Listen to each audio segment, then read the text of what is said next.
They fired me to protect my sister, but they didn't know I held the keys to the entire kingdom. 3 people stood behind that betrayal: my sister Hailey, my manager Greg, and my oldest friend Dana. They looked proud of themselves as security took my badge like I was some intern being escorted out for stealing staplers. Didn't protest, I just smiled, because they had just fired the majority owner of their company. If you've ever been overlooked, dismissed, or betrayed by the people closest to you, this story is for you. Hit like, leave a comment, and subscribe, because this is the kind of revenge that speaks in silence. Just 6 months ago, I was Noah Greene, 32, working quietly in the IT department of a manufacturing firm in Louisville. The guy who got called when the printers jammed, or the conference screen froze during board meetings.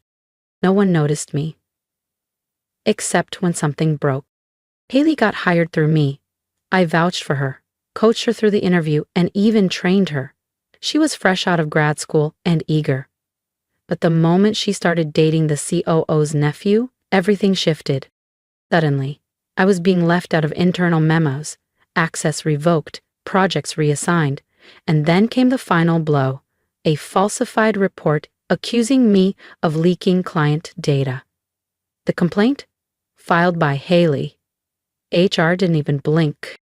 "Noah, you understand. It's best for everyone," Greg said, like he wasn't throwing me under the bus to save face. What none of them knew was that I'd spent the last 7 years building a separate company, StoneArc Systems, focused on secure industrial software.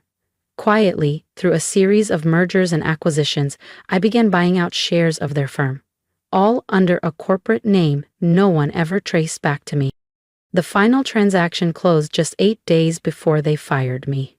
StoneArc now owned 72% of the company, and I owned StoneArc. But I kept it quiet. I needed to see the truth.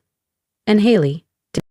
So when they fired me, I let them throw their little celebration: balloons, cake, fake toasts. 2 days later, I walked into the boardroom. No fanfare, just the legal documents. "I'm not here to get my job back," I told them. "I'm here to take control." And just like that, the party was over. Hailey walked in wearing a $3,500 0-cent emerald dress, like she'd just stepped off a runway, and into power. Dana, my former best friend, stood beside her, champagne in hand, laughing like she hadn't just helped orchestrate my downfall. They were celebrating, toasting their new positions, talking about fresh leadership and strategic transitions. What they didn't know was that I'd already scheduled a mandatory board meeting, under my legal name, set for exactly 7:00 p.m. Subject: emergency ownership review. Attendance required. Hailey frowned when her phone buzzed. "Why is the board calling a meeting without telling me?" she asked. Greg, our manager, shrugged. "Maybe it's about your promotion. You're finally going to be named CTO." She grinned. But that smile wouldn't survive the next hour. The boardroom was stiff with confusion when I walked in. No name badge, no fanfare. Hailey's jaw unhinged. Dana dropped her glass. "The CEO, our uncle?" asked Singleton. "Noah? What the hell are you doing here?" I didn't answer. I just walked to the head of the table and sat down, calm, confident. Then I slid a thick envelope to the board's attorney. "These are the official ownership documents. I recommend you read them aloud." The lawyer looked puzzled, until he opened the file. His face drained of color. "According to this," he said slowly, "a holding company named StoneArc Systems has acquired 72% of the firm's stock." He turned toward me. "And you are listed as the sole owner?" Silence. "This is a joke," Hailey whispered. "He's just tipped." I looked her dead in the eye. "Correction. I was your IT guy. Now I'm the reason your office has lights." Dana stared like I'd grown horns. Uncle Thomas stood up, sputtering. "You manipulated this entire company behind our backs." "No," I replied. "I just played the game you all taught me. You just didn't expect the quiet one to win." Hailey's hands were trembling. Greg looked like he'd swallowed a brick. And I leaned back in the chair that now belonged to me. Then Mr. Clark, a senior board member, cleared his throat. "Noah, Are you saying you've been acquiring this company piece by piece for years? I gave a small nod. Exactly. 5 years of silence. While they mocked me, overlooked me, pushed me into the background, I was buying the company one share at a time. Hailey slammed her hand on the table. This is absurd. You were the guy in the corner. You didn't even speak up in meetings. How could you do all this? I met her glare. Because while you were chasing job titles and office gossip, I was building a legacy. The board's lawyer confirmed every detail. The documents were airtight, legal, valid, irreversible. And then I dropped the second bomb. I'm not here just to own the company, I said, rising to my feet. I'm here to clean it up. I slid a second folder across the table. Thick, heavy, damning. Inside, email chains, financial records, forged reports. At the very top, Hailey Greene's name. She lunged for the folder, eyes scanning the pages in disbelief. This is revenge, she hissed. You're doing this because I climbed faster than you. No, I said, calm as stone. I'm doing this because you lied. Because you sabotaged someone who once protected you. And because this company deserves better. Dana spoke up next, her voice shaky. Noah, we've been friends since high school. Don't do this. I turned to her, unblinking. Real friends don't throw you under the bus for a corner office. You made a choice, Dana. Now you live with it. The board had no say. My 72% ownership gave me complete voting authority. In less than 10 minutes, the resolution passed. Hailey, Dana, and Greg were officially removed from their roles. But I wasn't done. From my briefcase, I pulled out 3 sealed envelopes. I walked to each of them and handed them over, one by one. Your severance packages, I said. Consider these your final paychecks. Hailey's voice cracked. You can't just erase us like this. I stared right through her. You erased me the day you let HR walk me out. This is just balance. And then I walked out of the boardroom. Steady. Silence. For the first time in years, every eye followed me. If you've ever been counted out, quietly built your own power, or dreamed of a moment when the truth would speak for itself, hit that subscribe button. Because this isn't the end of my story, it's just the part where they realize I was never the underdog. And what happens next will change everything. As I reached the boardroom door, I paused and glanced over my shoulder. Oh, and that company retreat next month in Belize, I said with a faint smile. Still happening, just not with you. I thought that was it. I thought removing them was the end. But I severely underestimated how far desperation could push people. 3 days later, the calls began. No voice, just silence. Weighted, unsettling silence. Then came the emails.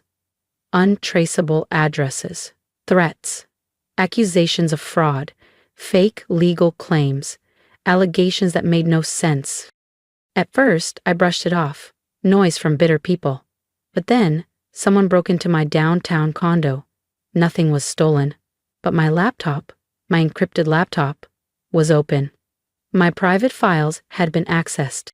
Message, loud and clear. I checked the building's security system. The keycard log showed entry with one of the old internal access badges. One I hadn't used since I was just the IT guy. Only 2 people still had back-end clearance to that system. Hailey and Dana. That's when it clicked. They weren't just angry. They were unraveling. Later I learned Hailey had tried launching a startup using stolen fragments of our proprietary code, data she smuggled out before being fired. But when investors did a background check, the scandal came up. No one touched her. She was blacklisted. Dana didn't fare much better. She tried to land a position with a major competitor, but they already knew. Word had gotten around. Not from me, but from the way they'd burned every bridge on their way down. They thought I was pulling the strings, that I'd sabotaged their futures. But I hadn't said a word. So they orchestrated one last desperate plan. It happened at our company's annual shareholder meeting, my first one as majority owner. The stage was set, projections were up, Profits were booming and press from 3 states had gathered to cover the event. As I stepped up to speak, a voice rang out from the back of the room. "And Noah Greene is a fraud." It was Hailey. She marched down the aisle, heels striking like thunder, waving a thick folder in the air.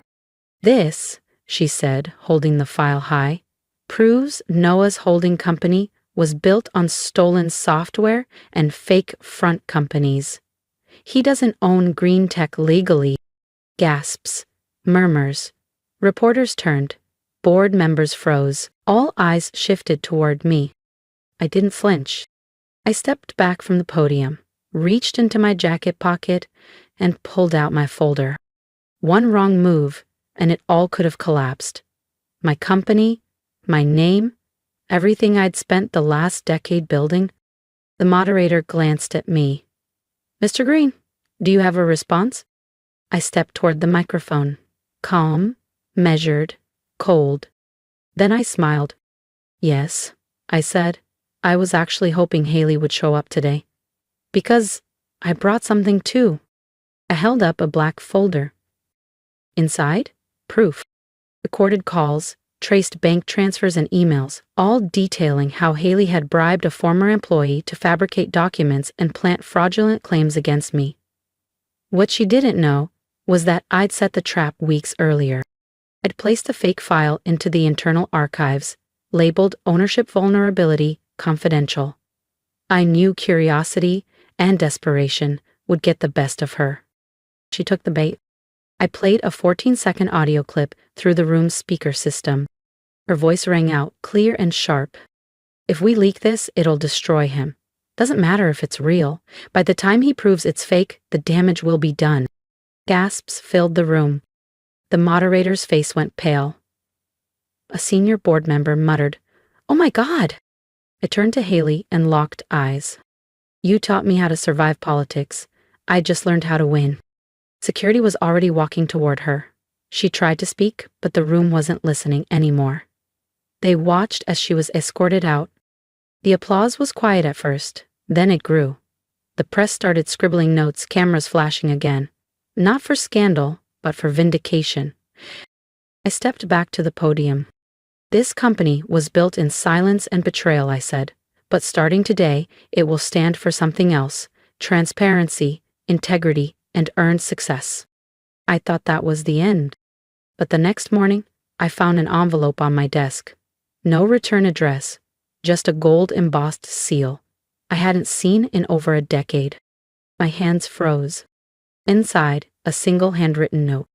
"We know who really funded Stoneark Systems.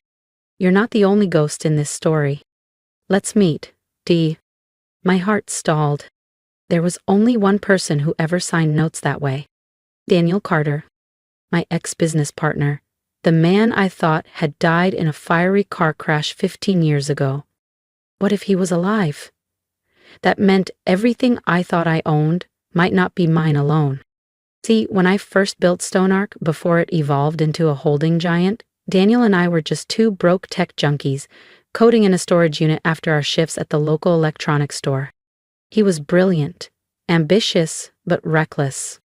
He wanted shortcuts, I wanted foundations, and back then he tried to sell our earliest software to a foreign buyer, someone flagged in red on every federal watch list.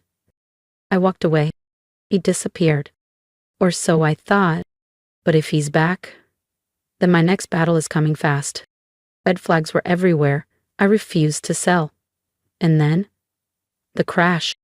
Daniel's car had gone off a bridge on a rainy night in Nashville. The police never found a body, just fragments of twisted metal and an empty driver's seat. I mourned. I moved on. I built Stoneark Systems from scratch. Or so I thought. Then that letter arrived. I followed the instructions to an abandoned warehouse on the outskirts of Louisville. Midnight, fog hung low over cracked pavement. I parked and waited. He was already there. Same smirk. Same black leather jacket, like he hadn't disappeared for 15 years. "Long time, Noah," he said, stepping out of the shadows. "I thought you were dead," I replied. He laughed. "Almost. But watching you take the company solo, that gave me a reason to come back. Then he tossed a flash drive at my feet. What's this? I asked. Proof, he said, that your shell company, the one that owns everything, was originally seed funded through an account I created, which means, legally, I own 49% of Stoneark. My stomach nodded. That's not possible. You were gone. You signed over everything before. I forged the signature, he interrupted, eyes gleaming. And now I want in. Half the profits, half the power. He leaned in, voice sharp, or I go public. The board, the press, your investors, I'll burn it all down. The weight of his threat hit hard. I had just silenced betrayal, rebuilt my reputation, and now the ghost of my past had come back with a matchbook. But I didn't flinch. I looked him square in the eyes and smiled. You didn't come back for power, I said. You came back because you're broke. His smirk faltered. You wouldn't have waited 15 years if you had anything left. That flash drive? It's a bluff. He stepped forward. Want a bet? I reached into my coat and handed him a folder. I already knew you were alive. I've been watching the offshore account you used to fund Cynet since last year. And I bought it. 6 months ago. He blinked. You? What? You used a dead man's account, I said. And I used it to bury you, legally. You don't own 49% of anything. You don't even exist on paper anymore. Right then, the security lights in the warehouse snapped on. My private legal team entered from the side door. Daniel took a step back. You set me up, he whispered. No, I said, calmly. I finished the story you tried to erase. He didn't argue, he didn't threaten, just stood there, silent, as my attorneys escorted him out of the warehouse. I stood still, breathing deep. For the first time in years, I wasn't fighting shadows. I wasn't surviving betrayal. I was free. No family left. No friends from the past. But peace? Peace was finally mine. Back at my office the next morning, I pulled out an empty picture frame and slid in a clean white print. Black text, no logo, no decoration. They fired me, but I owned everything they worked for. Below that line, I added a second. And when the ghosts came back, I buried them too. Because sometimes revenge isn't loud. It's just permanent. If you've ever been counted out, I want to hear from you. Drop a comment below. Tell me your story. Tell me when they overlooked you, when they laughed, when they thought you'd never rise. Because you're not alone. I was the guy in the corner cubicle they forgot about, the one they fired without hesitation. But silence is not weakness. And patience, it's power. If my story struck a nerve, hit that subscribe button. Let's build something here. A space for people who've been underestimated and came back sharper, stronger, and unstoppable. To anyone stuck in the shadows right now, I have one piece of advice. Play the long game. You don't need applause to make progress. Build quietly. Learn relentlessly. Keep receipts. And when the time comes, stand tall in your truth. Because the world underestimates quiet storms until they arrive. I didn't need to shout. I just needed to be ready. And so do you. This wasn't just my revenge. It was a lesson. Sometimes your best move is letting them think they've won. Until you're ready to show them you were the boss all along. Now tell me, what's the power they don't see in you yet?